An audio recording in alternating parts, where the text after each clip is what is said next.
U.S. strikes on Yemen kill at least 80, Houthis call attacks barbaric. At least 80 people have been confirmed dead following a U.S.-led airstrike on the Ras Issa facility in Yemen, with over 170 others reported injured, according to the Yemen News Agency. The deadly strike is part of an ongoing military campaign by the United States in Yemen, which has already attracted widespread condemnation. The attack, which targeted a strategic site on Yemen's Red Sea coast, has drawn fierce criticism from multiple fronts. The Houthi movement, which has controlled large portions of Yemen since 2014, described the U.S. strikes as a barbaric crime.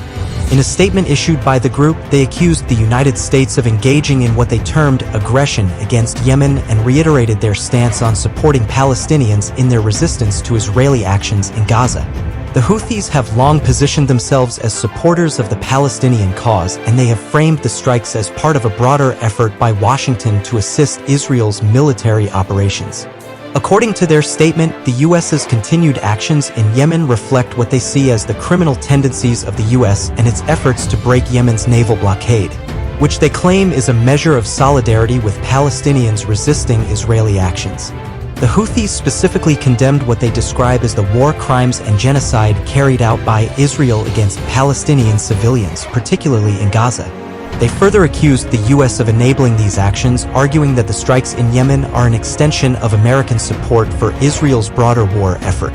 The U.S. military campaign in Yemen has continued for several years, involving airstrikes against various targets that the U.S. claims are linked to militant groups like Al-Qaeda and the Islamic State ISIS. The U.S. also backs the Saudi-led coalition, which has been engaged in a long-running conflict with the Houthis. Critics of the U.S. involvement, however, argue that such strikes only exacerbate the humanitarian crisis in Yemen, already one of the world's most devastated regions. While the death toll from the Ras Issa strike has climbed, the extent of the damage to civilian infrastructure remains unclear. This is not the first time the U.S. has faced accusations of excessive force in Yemen, with reports of civilian casualties often emerging in the aftermath of airstrikes. The attack has led to widespread outrage, particularly from human rights groups and regional actors who argue that the U.S.'s actions are contributing to the destabilization of the region. Hezbollah: no disarmament talks unless Israel ends attacks and withdraws. In another development in the region, Hezbollah, the Lebanese militant group, has made clear that it will not consider disarming unless Israel halts its ongoing military operations and withdraws from southern Lebanon. Wafik Safa, a senior figure in the group, emphasized that Hezbollah's stance on disarmament is firmly linked to the cessation of Israeli aggression. In an interview with Al Nur Radio, Safa rejected any notion that Hezbollah might hand over its weapons to the Lebanese army as part of a broader disarmament process, stating, "This is not about disarmament." He referred to the strategy outlined by Lebanese President Joseph Aoun in his inauguration speech, framing it as a defensive strategy rather than an initiative to relinquish arms.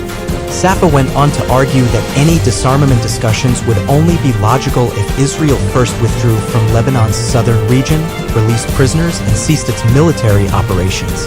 The backdrop to these remarks is the ongoing tensions between Hezbollah and Israel, which have flared in recent months, particularly in the wake of Israel's continued assault on Gaza. Israel and Hezbollah have faced repeated cross-border skirmishes, with numerous clashes and exchanges of fire.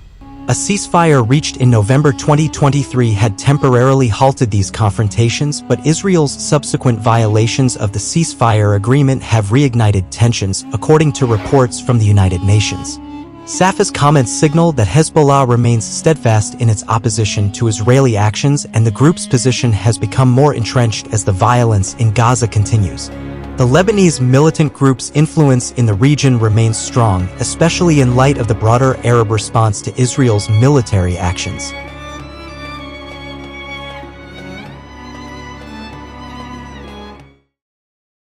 Don't forget to like, subscribe, and share the videos.